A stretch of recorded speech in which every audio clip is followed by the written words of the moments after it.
Assalamualaikum warahmatullahi wabarakatuh. Waalaikumsalam warahmatullahi wabarakatuh. Alhamdulillah rabbil alamin, wassalatu wassalamu ala asrofil anbiya'i wal mursalin sayyidina Muhammadin wa alihi washabihi ajmain. Yang saya hormati wakil kepala sekolah, para kaum, Bapak Ibu yang sempat hadir pada pagi hari ini. Terima kasih. Yang pertama, marilah kita selalu memanjatkan puji syukur dari Allah Subhanahu wa taala, yang mana pada hari ini kita selalu diberikan kesehatan, keselamatan sehingga bisa melaksanakan tugas kita. Mudah-mudahan niat kita selalu berniat ibadah dan mendapatkan ridho dari Allah Subhanahu wa taala. Amin. Salawat masalah tercurah kepada baginda Allah Muhammad sallallahu alaihi wasallam yang kita nantikan syafaatnya di yaumil kiamat. Bapak Ibu yang saya hormati, pada hari ini kita akan berbagi praktik baik dari calon guru penggerak kita, yaitu Pak Amrul Hidayat, tentang diseminasi budaya positif bersama kepala sekolah guru di SMP Negeri 3 BP Kliung. Untuk itu mari kita ikuti bersama-sama, mudah-mudahan ilmu yang kita dapatkan dalam waktu 60 menit ini bisa bermanfaat baik untuk diri kita, untuk sekolah kita, tentunya berdampak pada anak didik kita semua. Nah, untuk itu dengan baca Bismillahirrahmanirrahim, kegiatan diseminasi budaya sekolah, budaya positif di sekolah SMP Negeri 3 BP Kliung resmi kita buka. Demikian, terima kasih. Saya akhiri. Wassalamualaikum warahmatullahi wabarakatuh. Waalaikumsalam warahmatullahi wabarakatuh. Assalamualaikum warahmatullahi wabarakatuh. Waalaikumsalam warahmatullahi wabarakatuh. Yang saya hormati Ibu Kepala Sekolah SMP Negeri 3 Kue Pemuka Kliung, yang saya hormati Bapak Ibu yang berkesempatan hadir dalam rangka penimbasan atau diseminasi budaya positif bersama Kepala Sekolah dan Guru di SMP Negeri 3 Kue Pemuka Kliung. Baik Bapak Ibu yang saya hormati, saya hari ini akan menyampaikan tentang budaya positif yang ada di sekolah kita, yang mana sekarang ini menjadi tren ya, budaya positif, disiplin positif dan seterusnya. Selanjutnya saya akan memaparkan, jadi tujuan yang pertama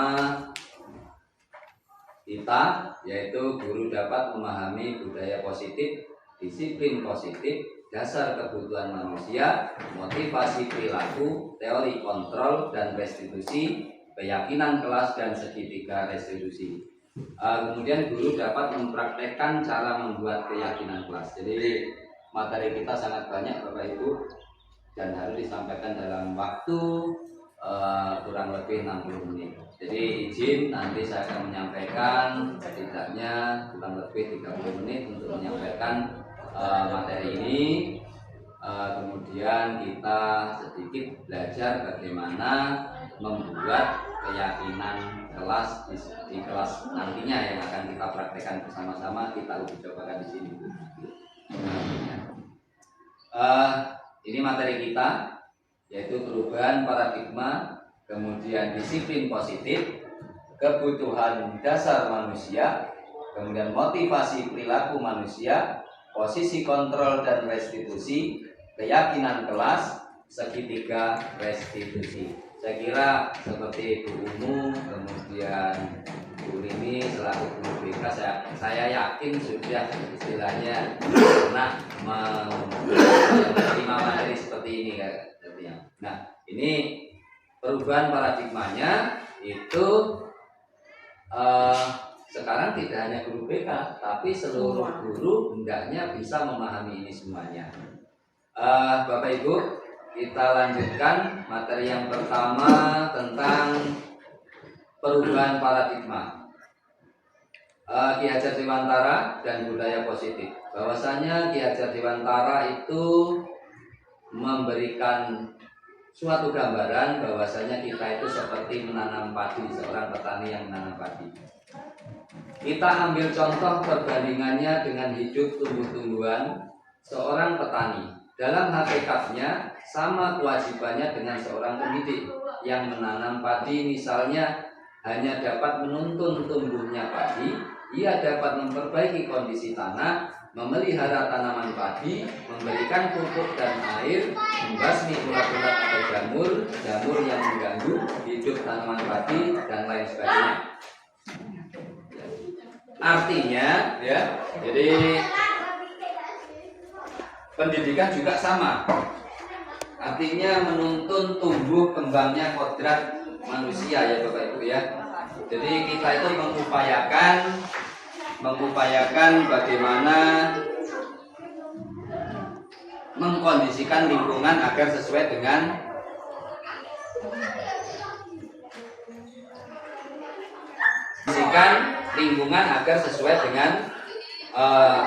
yang ada di sekolah kita. Misalnya Bapak Ibu, kita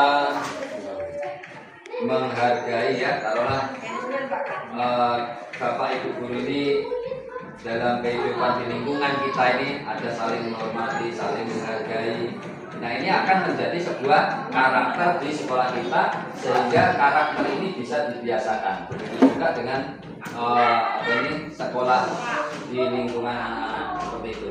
Jadi menjadi sebuah budaya yang positif yang mendukung terlaksananya pembelajaran yang berpihak pada murid. Lanjut Bapak Ibu. Ini paradigmanya ya. Jadi paradigma berpikir yang sekarang itu bahwasanya pembelajaran yang berpihak pada murid itu dengan prinsip pembelajaran berdiferensiasi. Artinya sesuai dengan kebutuhan belajar murid yang ada. Misalnya ya, kita sudah belajar tentunya yang pertama untuk pembelajaran berpihak pada murid itu harusnya melakukan asesmen awal untuk membedakan kebutuhan belajarnya atau mungkin pemahaman muridnya yang berbeda, kemudian kita perlakukan yang berbeda pula dalam pembelajaran.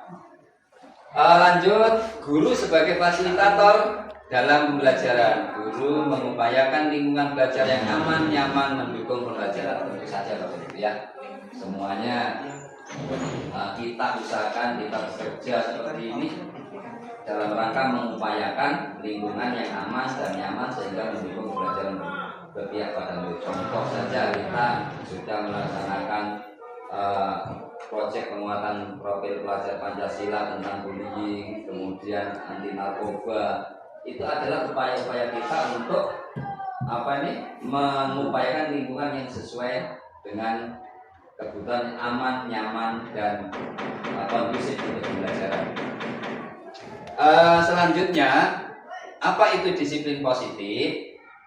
Kira-kira apa Pak Warsito? Disiplin positif? Kebiasaan baik. Ya,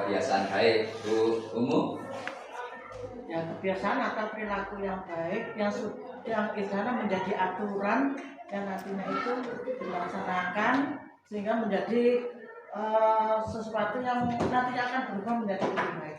Ya.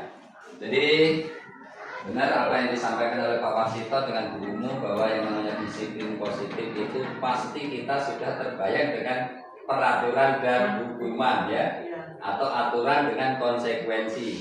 Memang Ki Hajar Dewantara juga menyatakan demikian ketika Indonesia ini baru pertama merdeka, aturan dan hukuman itu pasti ada ya. Tapi seiring waktu nantinya aturan dan hukum menjadi sebuah kebiasaan dan itu menjadi perilaku yang namanya disiplin positif. Artinya Bapak Ibu, disiplin positif itu terlahir harus dari motif intrinsik yang ada di dalam diri kita masing-masing.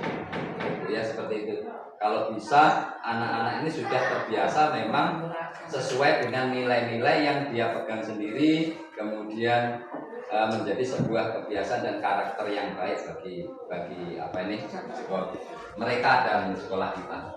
Nah, dilanjutkan ini tentang disiplin positif, lanjut tentang kebutuhan dasar manusia. Jadi ada teori bahwasanya kebutuhan dasar manusia itu yang pertama bertahan hidup, kemudian kebutuhan kasih sayang dan rasa diterima, kemudian penguasaan, kebebasan dan kesenangan. Bapak Ibu, ternyata setiap perilaku yang dilakukan oleh setiap anak itu adalah dalam rangka memenuhi kebutuhan itu. Contoh saja, ketika murid ini mencuri makanan punya kawannya. Ya. Kalau kita lihat alasannya, mungkin Bu ini sudah pernah ya. Kalau lihat kita alasannya, aku lapar. Artinya apa? Dia memenuhi kebutuhan dasar, yaitu untuk bertahan hidup. Rasa lapar, pingin tidur, itu sebenarnya memenuhi kebutuhan hidup dan bertahan hidup. Contoh, anak-anak ketika guru yang tidak ada di belakang, sebenarnya dia itu ingin memenuhi kebutuhan dasar mereka, yaitu kebutuhan dasar untuk bertahan hidup. Lanjut, kasih sayang dan rasa diterima. Bapak Ibu, ada biasanya suatu kisah ketika anak itu berperilaku, misalnya nih sering keluar masuk anak ini duduknya menyendiri misalnya ya. Dia menyendiri, seperti tidak diterima oleh kawan-kawannya. Dia berperilaku yang aneh-aneh supaya dia itu bisa diterima ya, bisa diterima.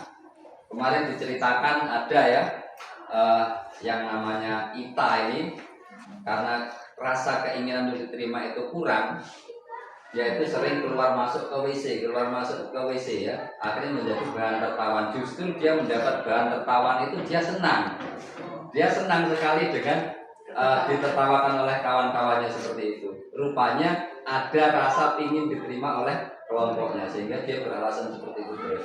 Ini kemudian akan penguasaan ya, setiap orang tentu ya ingin menguasai, itu suatu hal yang wajar ya, penguasaan.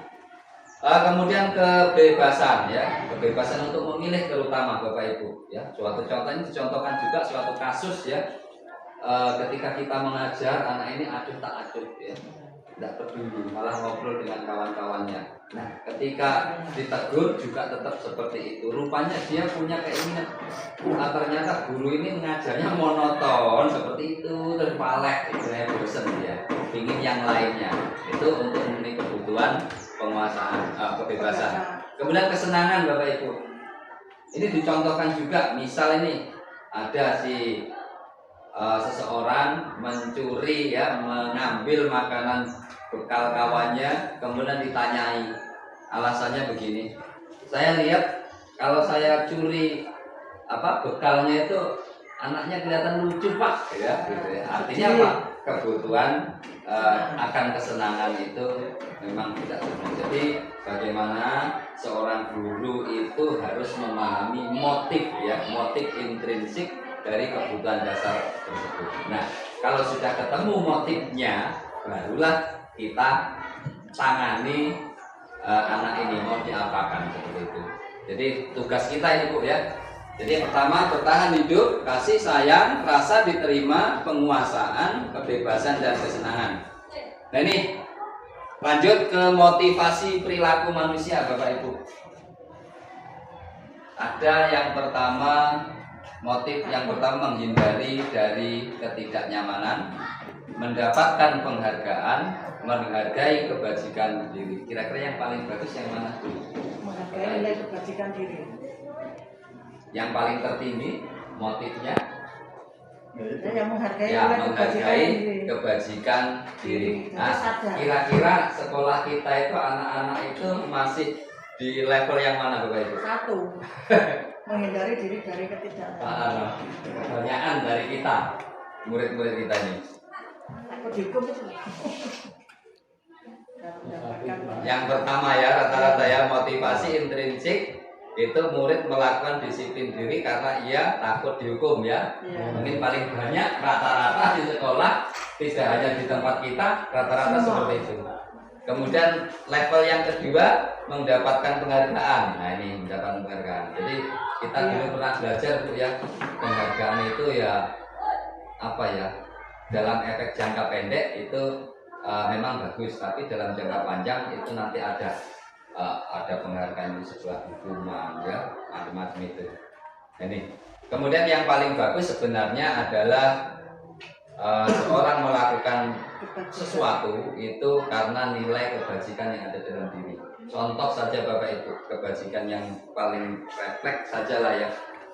Seseorang ketika melihat jalan pulang dari sekolah, tiba-tiba ada kecelakaan dia langsung menolong. Nah ini artinya memang muncul dari dalam diri dan itu sifatnya refleks seperti itu. Lanjut. Nah ini ada konsep identitas gagal Bapak Ibu.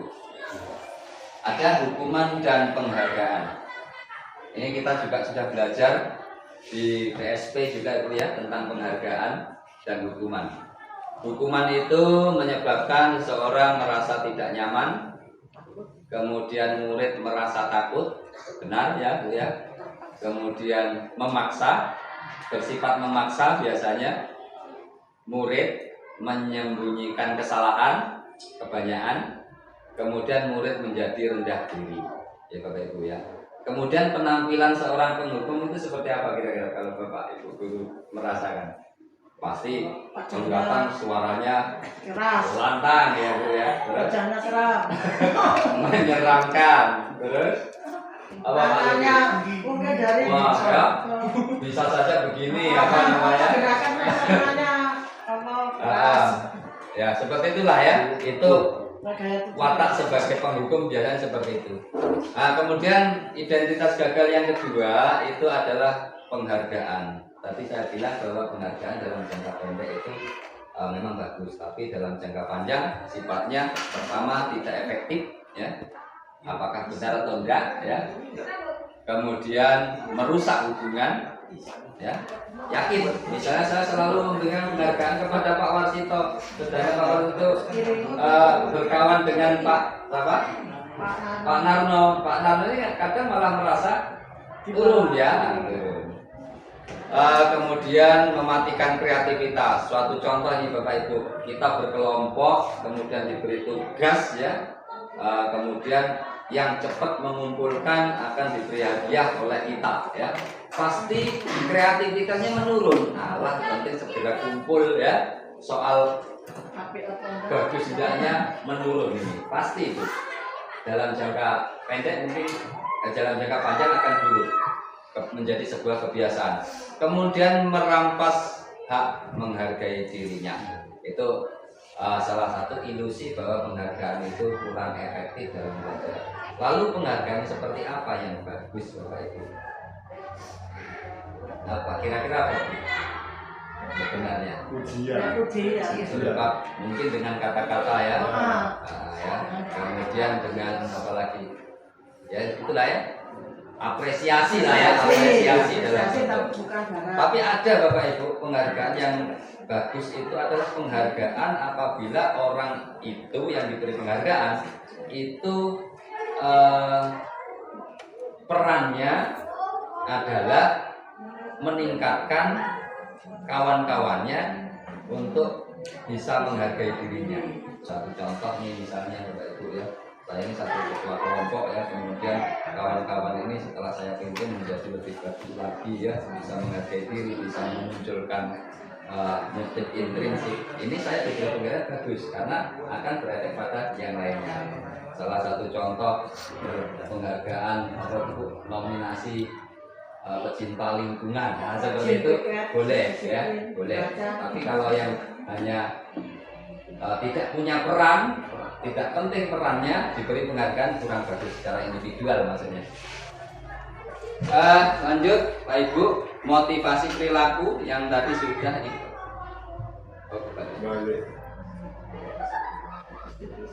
Nah sekarang identitas sukses Bapak Ibu. Nah kalau tadi identitas gagal yaitu hukuman dan penghargaan, sekarang identitas sukses itu harus ada yang pertama konsekuensi dan restitusi.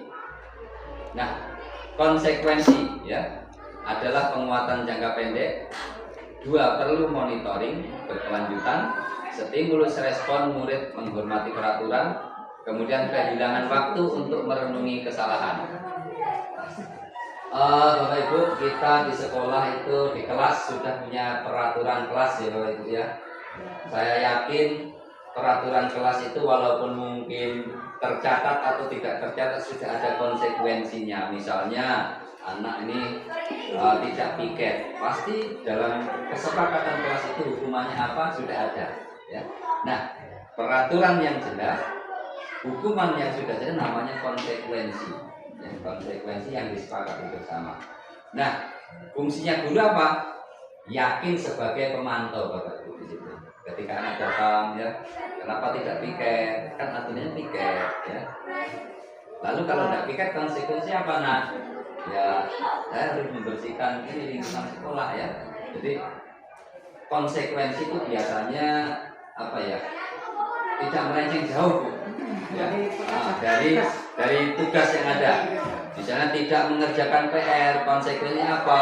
Nulis PR ini 3 kali berturut-turut misalnya. Nah ini konsekuensi. Nah fungsi guru di situ sebagai apa? Pemantau saja. Nah mati sudah, oh sudah dilaksanakan sudah, oke seperti itu. Pemantau. Itu bagus Bapak Ibu, masih dalam tataran poin yang ketiga ya. Hukuman, penghargaan, lanjut ke konsekuensi sudah level 3. Nah terakhir adalah restitusi ya.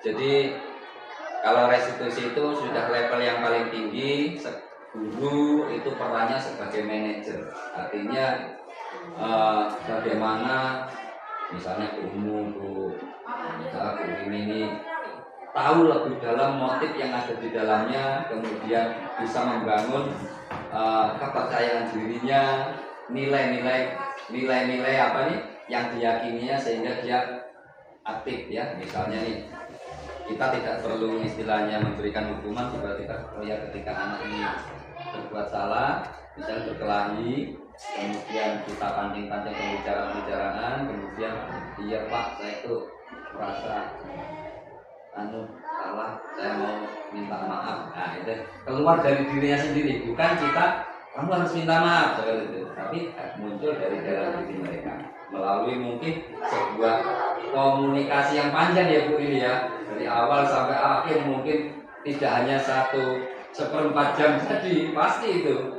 tapi dia akan muncul ya, akhirnya muncul kemudian dia dengan kesadaran diri meminta maaf seperti itu.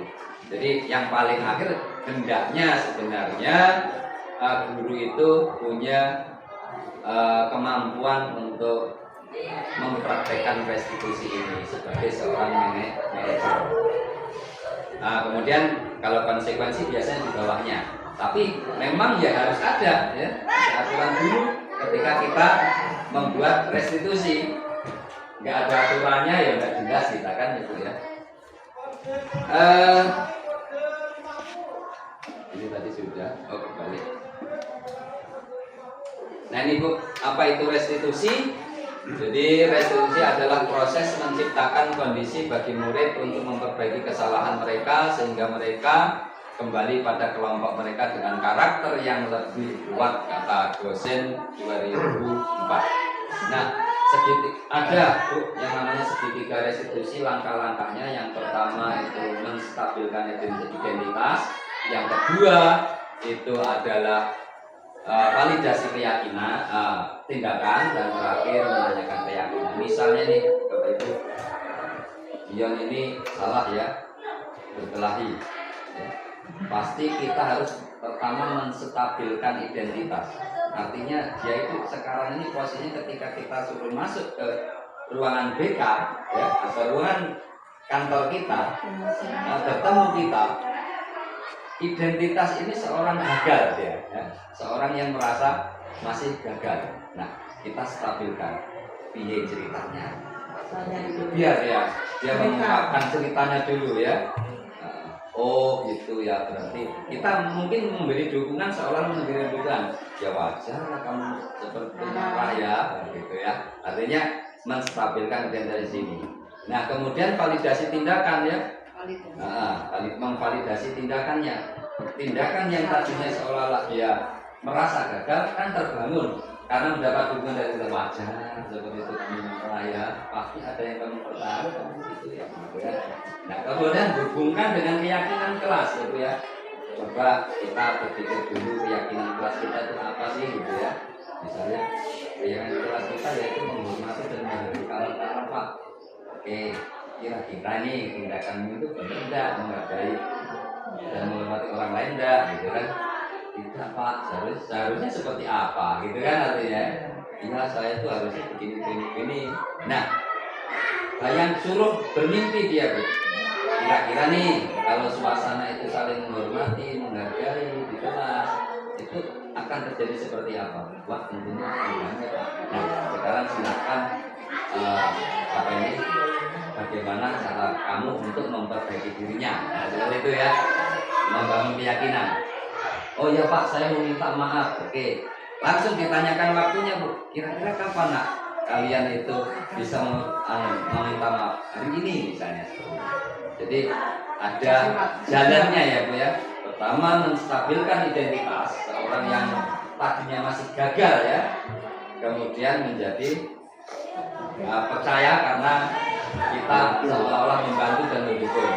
Kemudian validasi tindakan ya, tindakannya ini diarahkan supaya dia tahu terbangun oh ini salah gitu ya. Kemudian terakhir kaitkan dengan keyakinan mereka sendiri.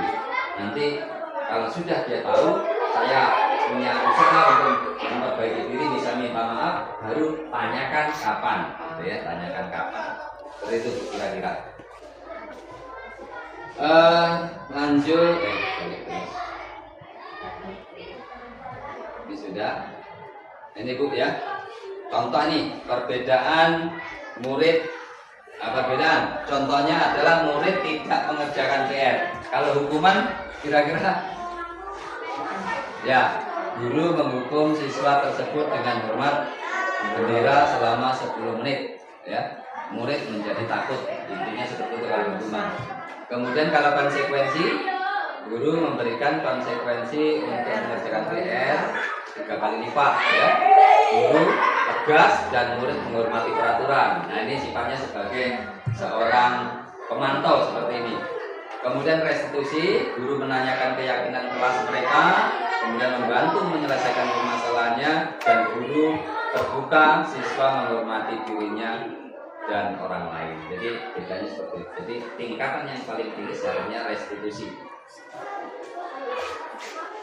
Lanjut Bapak Ibu. Nah, ini silakan dibaca ya. Sebenarnya restitusi ini bukan menebus kesalahan, namun belajar dari kesalahan, memperbaiki hubungan, tawaran bukan paksaan, menuntun untuk melihat ke dalam diri, mencari kebutuhan dasar yang mendasari tindakan, tadi kebutuhan dasar tadi gitu ya. Kemudian fokus pada karakter, dan terakhir menguatkan dan fokus pada solusi.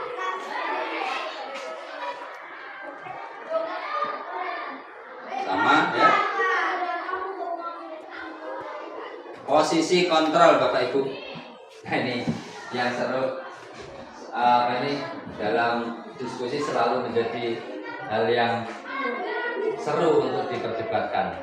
Jadi yang pertama itu dalam posisi kontrol itu ada 5, yaitu pertama sebagai penghukum, yang kedua pembuat rasa bersalah, kemudian sebagai teman, terakhir pemantau, nomor 4 pemantau, terakhir manajer. Nah, posisi kita itu yang mana? Sering kita itu seperti apa, Bu?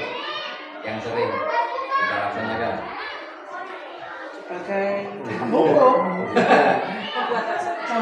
pembuat rasa bersalah. Iya, penghukum biasanya. Penghukum. Ada kayak lebih sebagai teman? Ada. Panarno?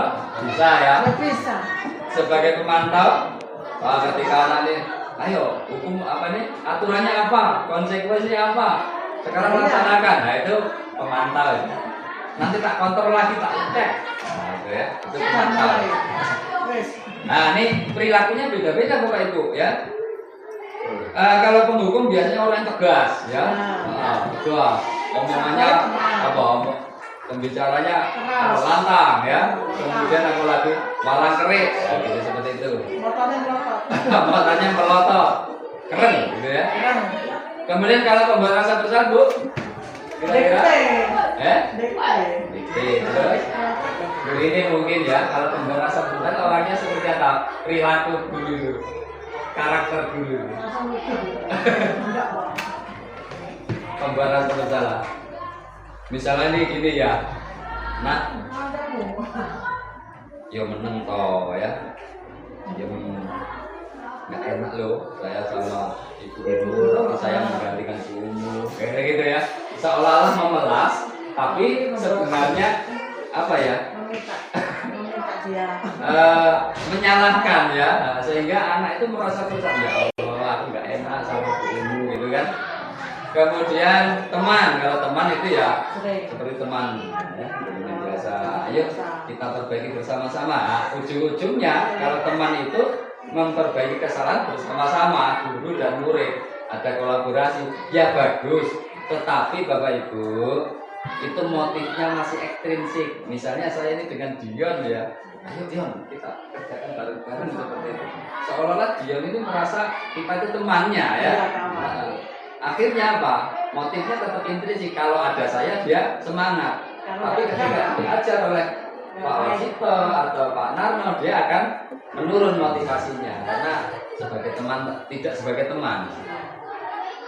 Kemudian pemantau, kalau sudah jelas Bapak Ibu orangnya tegas, pegangannya adalah hukum ya, kesepakatan, peraturan, hukumannya apa, nanti tak pantau besok dicek lagi bersih atau enggak misalnya hukumannya membersihkan, itu pemantau. Bagus Bapak Ibu, itu masih sudah level 4. Terakhir manajer tadi ya, kalau manajer tadi ya seperti restitusi tadi lah, membangun keyakinan supaya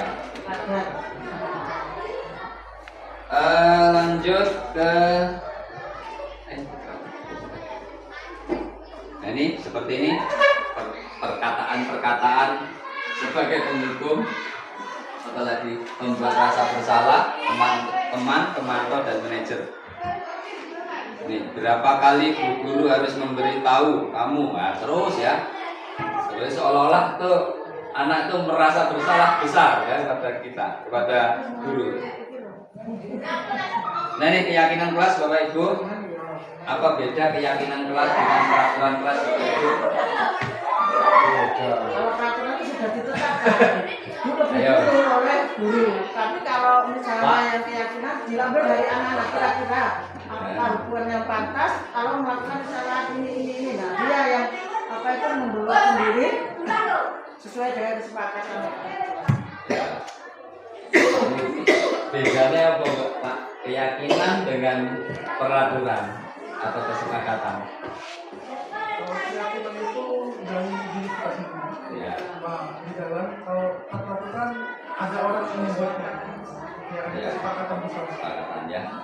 Jadi kira-kira demikian ya, dari keyakinan itu berdasarkan nilai-nilai kebajikan yang ada, yang dia tertanam dalam hati. Pasti orang itu punya rasa menghormati, rasa tanggung jawab, rasa disiplin, Nah itulah dibangun dalam kerangka keyakinan kelas. Misalnya murid saya kelas 93 apa ini berkeyakinan kita harus saling menghormati, menghargai, dan seperti itulah pokoknya ya. Tapi kalau peraturan ya mungkin masih peraturan yang biasa, kesepakatan yang biasa ya, tidak tepat waktu, datang tepat waktu, harus menjaga kebersihan dan lain-lain. Tapi pada dasarnya tepat waktu itu keyakinan nilai apa Pak? Nilai apa? Nilai kedisiplinan ya. Nah kemudian kalau apa tadi menjaga kebersihan mungkin nilai kebersihan ya, itu keyakinan dia yang seperti itu. Jadi ada tingkatan level nilai, ada level yang konkret ya, konkret menjaga kebersihan. Nah ini pembentukan keyakinan kelas Bapak Ibu, caranya di anak-anak bisa diterapkan. Ini ya pembentukan. Ini Bu, keyakinan kelas sifatnya lebih abstrak ya. Misalnya nilai menghormati macam-macam ya, menghargai. Nah, ini Bu, contoh ini cara pembuatannya ke anak-anak nanti kalau mau dipraktekkan oleh wali kelas atau siapapun. Pertama, mempersilahkan warga sekolah, kalau di kelas berarti murid-murid di sekolah, untuk bercurah pendapat tentang peraturan kelas. Bolehlah menggunakan kertas tapi seperti not misalnya ya, silakan ditulis menurut kalian peraturan kelas ada tulisan 5 ya, tempel nanti di sana.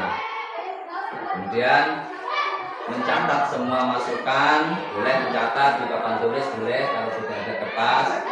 Kemudian susunlah keyakinan kelas sesuai prosedur, pembentukan keyakinan kelas atau sekolah. Terakhir contoh ini Bu, kalimat negatif jangan berlari di kelas atau di kantor, dirubah ya. Kalimatnya harus positif semua. Tidak piket berarti Kalau kasihan. ya, kalau misalnya apa ya, datang terlambat berarti apa Pak? Ini kan negatif ya. Nah, dirubah menjadi lebih positif lagi. Menjadi apa? Datang tepat waktu. Nah, misalnya seperti itulah ya, kira-kira menjadi lebih positif kalimatnya.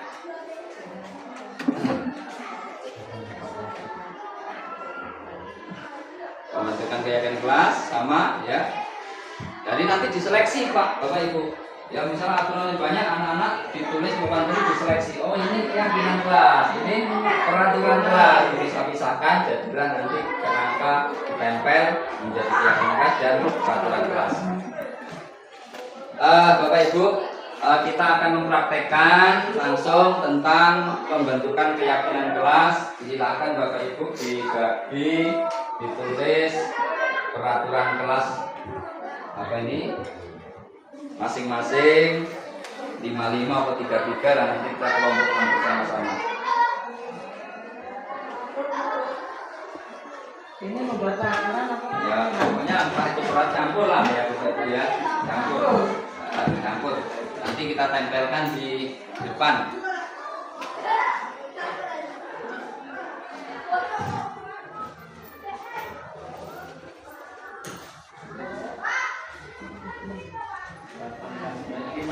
Iya Pak, langsung ditempel di sana dulu. Nanti pakaian. Enggak 2 atau 33.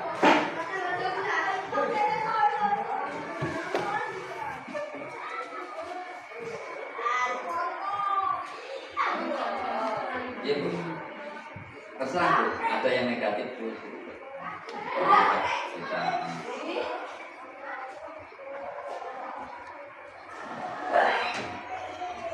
kalau bisa ada yang positif, ada yang negatif.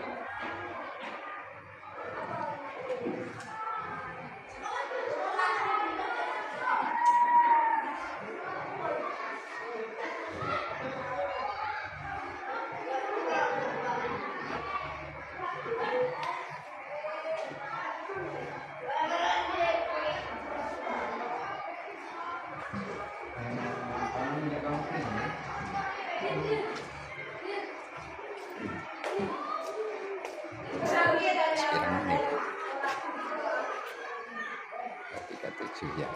Sip.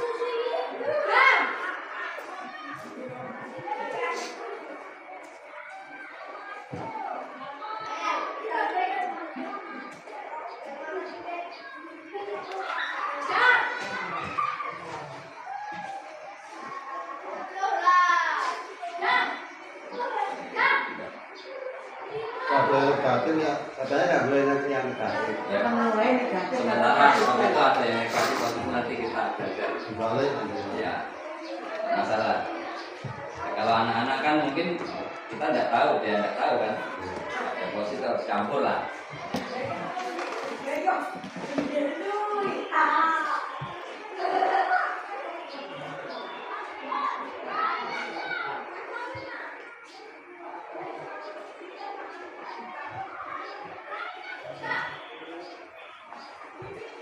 Siapa nama? Benar.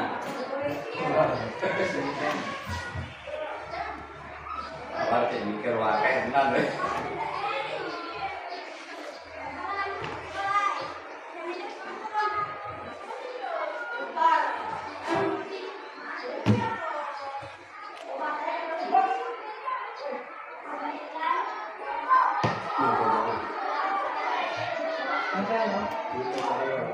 Tempelkan. Kopinya, benar. Kopinya. Boleh anu Bu. Itu kan imamnya banyak ya. Ya. Satu peraturan satu bisa biar enak kita misahkan. Pak. Belum baik. Satu lembar, satu peraturan biar enak disahkan. Satu lembar ada peraturan. Ya. Kurang kelas itu. Banyak kok. Tempat ini nih Pak. Ketiga ini. Ya banyak, ya banyak.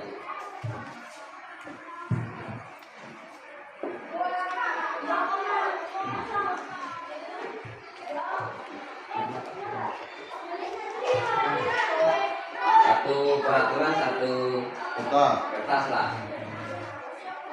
Satu peraturan, satu kertas. Nah,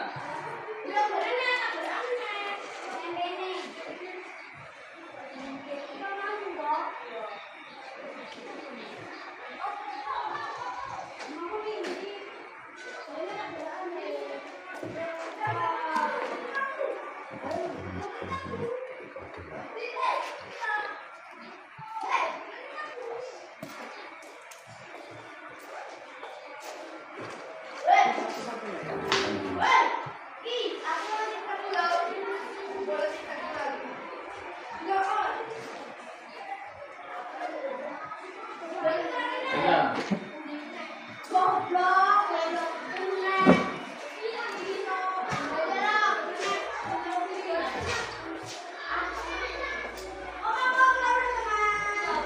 wah balik.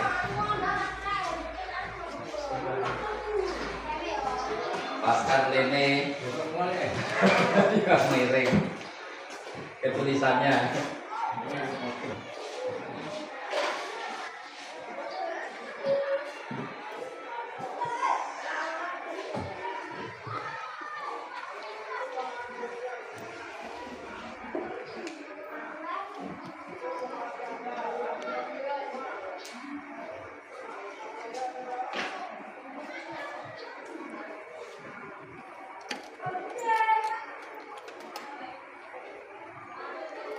Biro nomor 10. Ya. Dua. Ini Bapak Ibu, perhatikan nilai keyakinan kebajikan ya. Kalau kita yang kita pegang nilai kebajikan kita itu atau nilai keyakinan kita adalah profil pelajar Pancasila. Ada 6. Karena keyakinan macam-macam itu nilai itu. Ada toleransi, rasa hormat, integritas. Wah, wah. Gak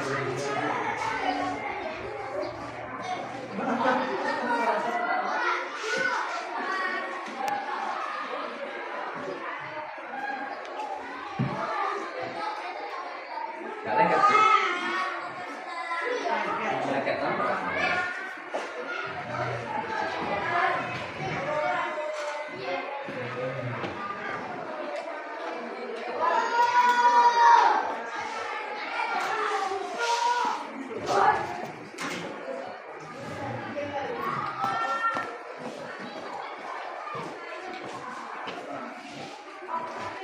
Kalau menurutnya ada negatif itu ini negatif lah. Kalau ada negatif itu positif. Iyalah, ada yang negatif ya. Ini anak lo negatif dulu.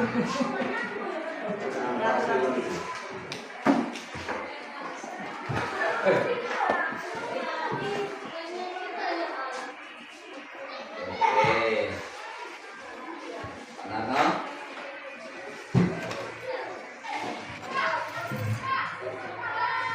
ya, umum kita masih ini Bu. Sama-sama.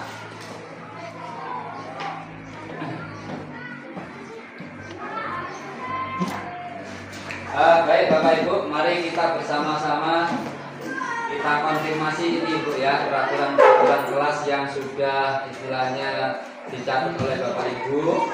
Yang pertama, jangan merokok di sekolah ya. Lanjut apa nih? Semangat untuk bertemu teman dan Bapak Ibu guru. Ini dulu ya Pak. Ya, biar tambahnya. Nah. Terus tidur yang cukup, ada niat yang ikhlas untuk menuntut ilmu, niat yang ikhlas untuk menuntut ilmu. Setiap Senin siswa mengikuti upacara, kemudian datang tepat waktu, kelas rapi dan Tidak, area bebas keliling, tidak boleh tidur di kelas. Setiap hari Senin kita datang lebih pagi.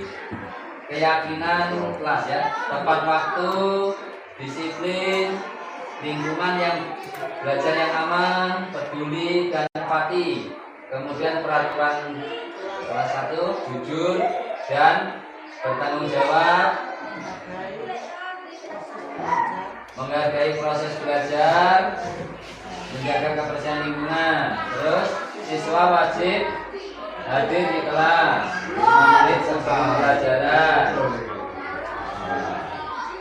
sebelum dimulai. Kemudian tidak boleh mencontek. Bagi petugas tiket harus hadir. Oke. Nah ini kita kumpulkan Bapak Ibu ya, yang kira-kira mirip sama, misalnya nih datang tepat waktu dikumpulkan dulu. Coba kumpulkan yang hampir mirip semuanya, datang Himpun yang setenaga himpun. yang sekiranya itu menjaga kebersihan juga, tindakan tersebut.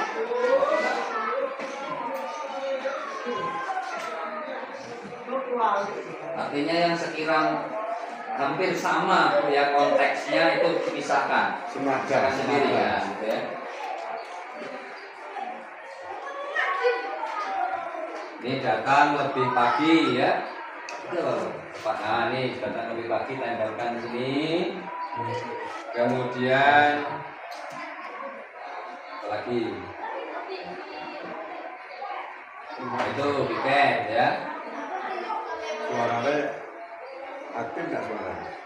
Nah ini kita kumpulkan Pak ya. Jadi misalnya datang lebih pagi, terus piket apa tadi Bu? Melaksanakan piket ya. Kemudian apa lagi? Wajib hadir 5 menit. Oh ya, wajib hadir 5 menit. Terus Lagi. kelas rapi dan bersih. Ya, terus. Nah ini Bapak Ibu ya. Sama. Oke, kira-kira yang dipisahkan di sini kurang lebih hampir sama tentang apa Bu? Kira-kira Bu? Iya, nilai kedisiplinan. Berarti di sini nilai nanti adalah nilai kedisiplinan. Disepakati bersama murid bahwa kita harus disiplin. Disiplin apa? Indikatornya ya inilah di bawah ini. Inilah peraturan kelas atau kesepakatan kelas kita bersama. Inilah peraturannya dan yang nilai yang dijunjung adalah nilai kedisiplinan. Begitu seterusnya Bapak Ibu ya, ketika kita membuat peraturan dan kesepakatan kelas mereka. Jadi ketika anak itu sudah sepakat ini tentang kedisiplinan yang kita pegang, berarti anak ini nanti mulai bersama-sama dibangun dengan cara restitusi Bapak Ibu ya, agar supaya anak ini terbangun kesadarannya untuk berdisiplin lebih baik. Coba kita bayangkan Bapak Ibu, ketika kelas itu tidak ada keyakinan kelas atau peraturan kelas, kira-kira bagaimana kita itu akan menerapkan restitusi ini? Ya kan? Pasti tidak tahu mau keyakinan kelas yang mana. Oh, enggak ada. Kalau di Jawa enggak ada Pak keyakinan kelas, enggak ada kesepakatan kelas. Nah ini yang repot. Maka mulai hari ini kalau bisa Bapak Ibu kita terapkan keyakinan kelas anak-anak dibuat dokumen ya, dokumentasi difotokan kemudian ditempelkan di situ dalam bentuk keyakinan kelas. Kira-kira ada yang ditanyakan Bapak Ibu? Monggo. Saya mau tanya, bagaimana kalau dalam peraturan kelas yang kita tadi belum cover, misalnya kerjasama bergotong royong dalam melaksanakan piket. Umpamanya kalau belum cover di situ, apa anak dibimbing atau langsung ditetapkan solusinya. Terima kasih. Ya Pak, ini ada pertanyaan dari Pak Warsito.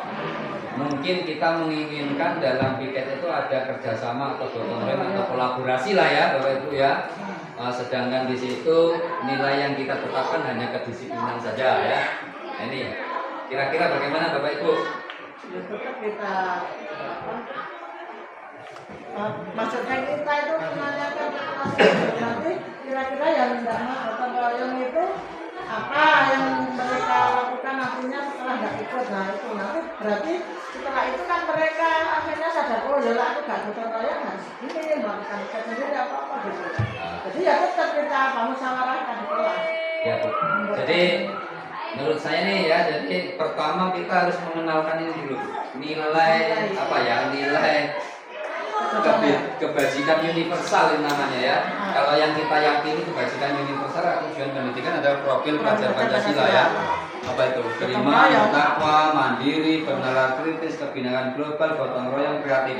Tapi boleh juga dikenalkan ke bawahnya nih, berdasarkan ibu, primary, Ibu. bawah ya. Banyak kok Pak nilai dari kebajikan. Nah ini. Oh, keterampilan hidup ada. Ada. Ini berdasarkan macam-macam nih. Dari Ibu Primary Yes Program PYP itu ada toleransi, rasa hormat, integritas, mandiri, menghargai, itu nilai kebajikan yang diyakini oleh apa ini? Dari program PYP ya.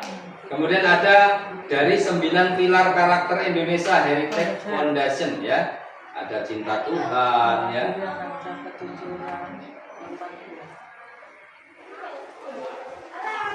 Nah, ini ya. Itu berarti apa? Nilai-nilai kebajikan bersama Bu ya.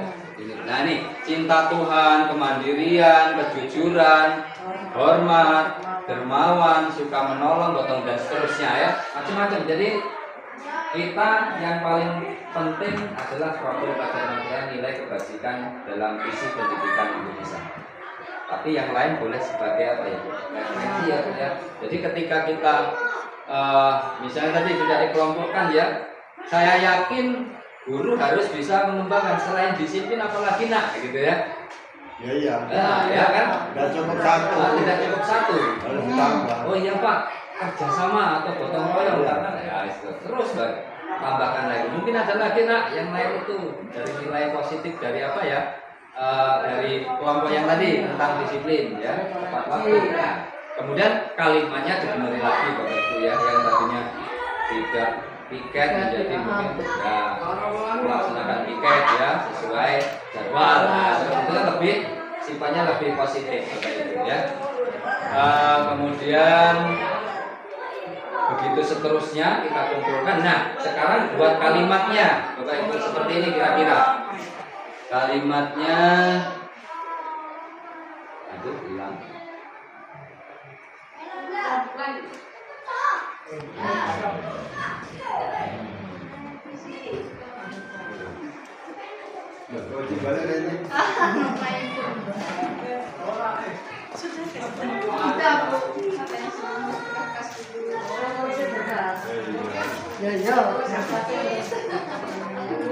Ini Bu kalimatnya kira-kira ada beberapa contoh format kalimat. Yang pertama keyakinan kelas 1, setiap anggota kelas perlu belajar.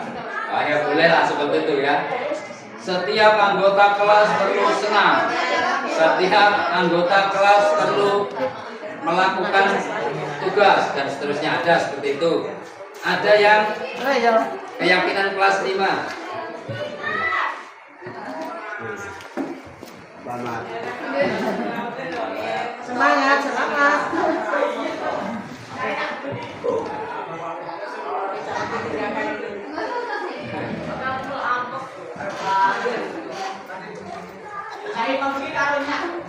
Ada model keyakinan yang kedua Pak, itu Pak ya. Selalu bersikap positif, senantiasa menjadi diri terbaik dan seterusnya. Kemudian ada yang model keyakinan kelas 7 itu sebuah apa ya, kesepakatan umum ya. Kami meyakini bahwa sangat penting untuk menghormati semua orang dan barang milik orang lain. Nah, seperti itu. Boleh kalimat-kalimatnya dibuat seperti itu. Itu namanya keyakinan kelas Bapak Ibu. Soal kesepakatan peraturan ya ke bawahnya. Lebih konkret biasanya kalau peraturan kelas. Kalau ini kan lebih terlalu umum ya. Nah, dasarnya kan seperti itu kira-kira Bapak Ibu.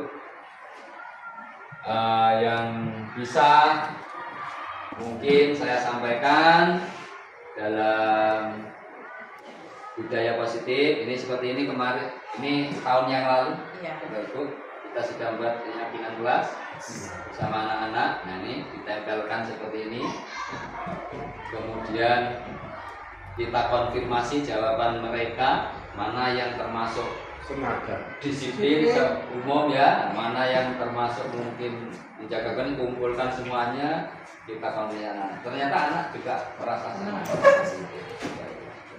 Ini minta tolong nanti kepada kawan-kawan dulu yang sudah mendapatkan pengimbasan praktek baik ini, tentunya bisa disampaikan ke khususnya wali kelas untuk membangun sebuah keyakinan kelas mereka bersama-sama. Dan tentunya dengan adanya keyakinan ini semoga anak-anak ini mulai belajar berdisiplin positif. Kemudian kita juga punya pegangan ketika kita menangani murid, karena ada pertama keyakinan ya, kelas yang disepakati mereka, aturan kelas yang disepakati mereka, konsekuensinya. Nah ini yang harus menjadikan tolak ukur kita ketika kita menyelesaikan permasalahan anak. Jangan sampai ngantar kemana-mana atau keyakinan kelas tidak punya, ya. Kemudian nilai-nilai yang dipegang dia tidak ada dan sebagainya. Sedikit tambahan, Iya Bu. Pak, ya. Okay. Jadi kalau sudah keyakinan kelas itu atau kesepakatan kelas itu sudah disepakati keyakinan masing-masing di setiap kelasnya, itu tentunya sebagai dokumen untuk sekolah lebih baik dari setiap kali kelas atau ketua kelas itu menyampaikan ke BK. Jadi di BK itu sudah punya dokumen keyakinan kelas masing-masing. Sehingga ketika misalnya ketika anak-anak itu melanggar, ya ada keyakinan tersebut ada ada bukti. bukti Ada bukti ya. dokumennya bahwa mereka sudah Membuat meyakini bahwa kesepakatan kelas itu memang sudah disepakati. Yang kedua itu perlu adanya dokumen itu harus jangan hanya sekedar di di kertas, dokumen itu harus juga disampaikan kepada wali kelas dan orang tua. Orang tua harus mengetahuinya. Kalau misalnya kita hanya membuat dokumen hanya formalitas saja tanpa diketahui oleh orang tua, kayaknya sia-sia gitu. Jadi paling tidak dokumen itu diserahkan ke BK maupun diketahui oleh orang tua bahwa di kelasnya ini punya keyakinan masing-masing, ya berbeda. Nah itu saja Pak, terima kasih.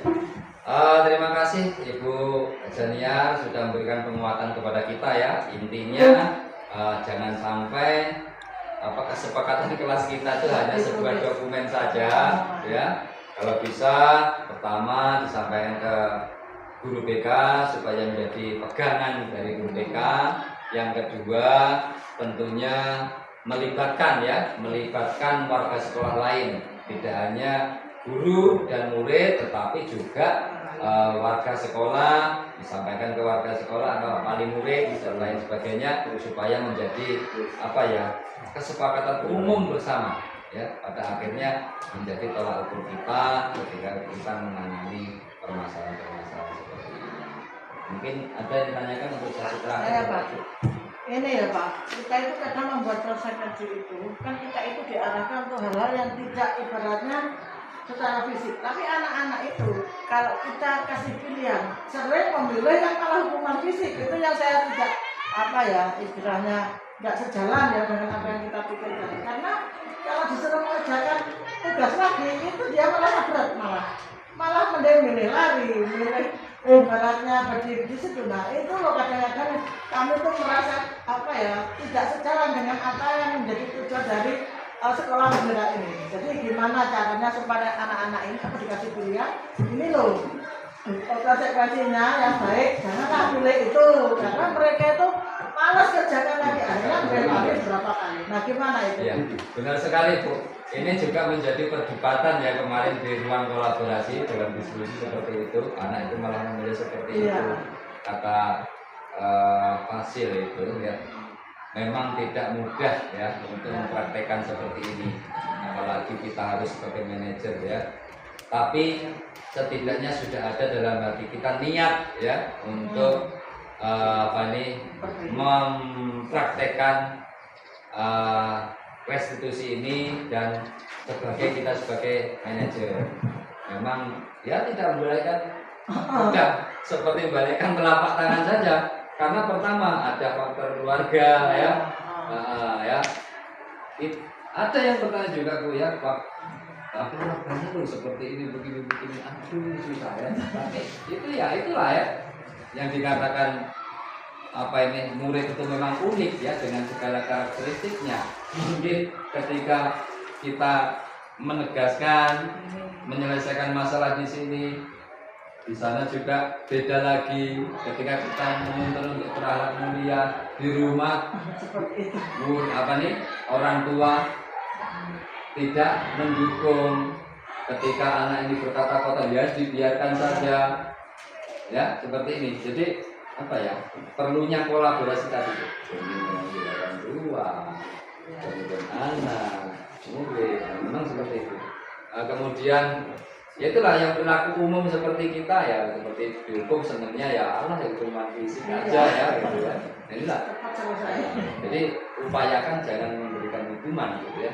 Tingkatkan level kita itu lebih tinggi lagi gitu. Sebagai pemantau minimal ya, minimal pemantau.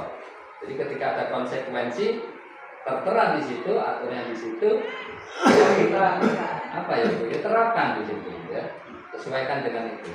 Kalau memang dia nolak itu ya tidak boleh, itu ya aturannya. Jadi belajar perlahan-lahan untuk merubah mindset kita lah seperti itu ya. Ya kemarin milihnya apa? Yang fisik Rata-rata kalau fisik memang senang cepat selesai sudah gitu kan ya. Yang apa jalan jongkok ya, berdiri di Mungkin itu juga gitu Bu ya, karena sudah terbiasa kita dulunya itu tidak dirubah gitu ya. Bisa jadi. Nah sekarang mulai sekarang kita harus lebih memposisikan kita pertama minimal teman, kedua sebagai pemantau, ketiga sebagai manajer. Jadi ya kalau teman itu pasti solusi bersama, nantinya yuk dikerjakan bareng-bareng gitu ya. Kalau sebagai pemantau dia mengawasi lah ya, mengawasi konsekuensinya ya. Kemudian kalau terakhir manajer, jadi membiarkan mereka bangkit, mencari jati dirinya, menaikkan nilai keyakinannya seperti itu. Mungkin itu dulu ya Bapak Ibu ya yang bisa saya sampaikan dalam diseminasi budaya positif. Semoga ada manfaatnya bagi kita semuanya karena tujuan kita bersama ya sama, yaitu mencerdaskan anak-anak kita, kemudian menuju ke visi pendidikan nasional kita, yaitu pelajar yang memiliki karakter sebagaimana profil pelajar Pancasila. Tidak sangat berat memang ya, karena profil pelajar Pancasila itu adalah ya nilai kebijakan bersama dan indikatornya banyak sekali. Tapi setidaknya kalau kita memahami ini, kemudian indikator-indikatornya, kemudian mencoba mempraktekannya, insya Allah akan berhasil, tentunya dengan kerja keras maupun doa kita bersama. Saya akhiri. Assalamualaikum warahmatullahi wabarakatuh. Waalaikumsalam warahmatullahi wabarakatuh.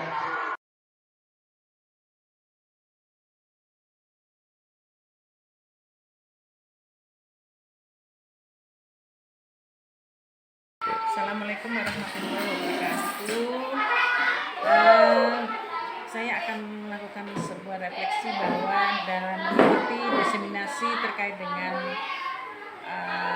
apa yang disampaikan tadi, menurut saya sangat bagus dan luar biasa.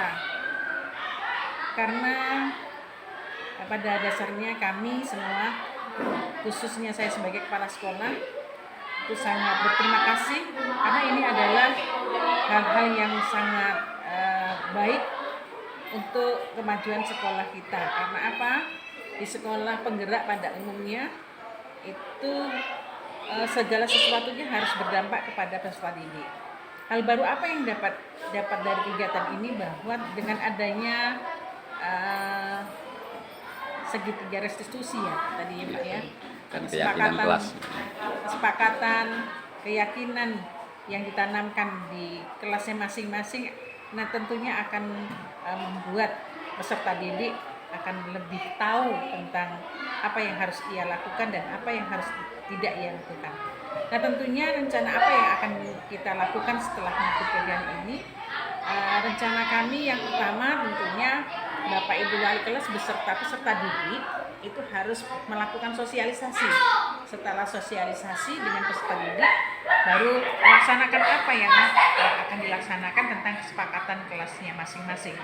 Tentunya kesepakatan ini tidak hanya kesepakatan saja berbentuk formalitas, tetapi harus benar-benar dilaksanakan dan terdokumentasi dengan baik. Didokumentasikan rencana, terus kegiatan apa yang akan dilaksanakan itu terdokumentasi di guru BK yang di sini sudah ada tim PKKS, ya. Karena apa? Guru BK di sini berperan aktif dalam kegiatan-kegiatan yang dilakukan tentunya dalam disiplin positif ini. Yang kedua tentunya ada komunikasi dengan pihak wali murid bahwa apa yang dilakukan anak-anak terkait dengan kesepakatan keyakinan ini, pihak wali murid harus bisa mengetahuinya juga sebagai tindak lanjut kerjasama antara sekolah dan orang tua. Adanya kerjasama sekolah dan orang tua akan membangun sesuatu komunikasi yang baik yang akhirnya akan menjadikan sekolah ini sekolah yang sesuai dengan cita-cita kita bahwa sekolah penggerak harus mengacu pada profil pelajar Pancasila yang terdiri dari 6 dimensi tersebut. Terima kasih, demikian yang dapat saya sampaikan. Terus lakukan, terus tergerak dan menggerakkan. Sekian, Assalamualaikum warahmatullahi wabarakatuh. Waalaikumsalam warahmatullahi wabarakatuh. Assalamualaikum warahmatullahi wabarakatuh.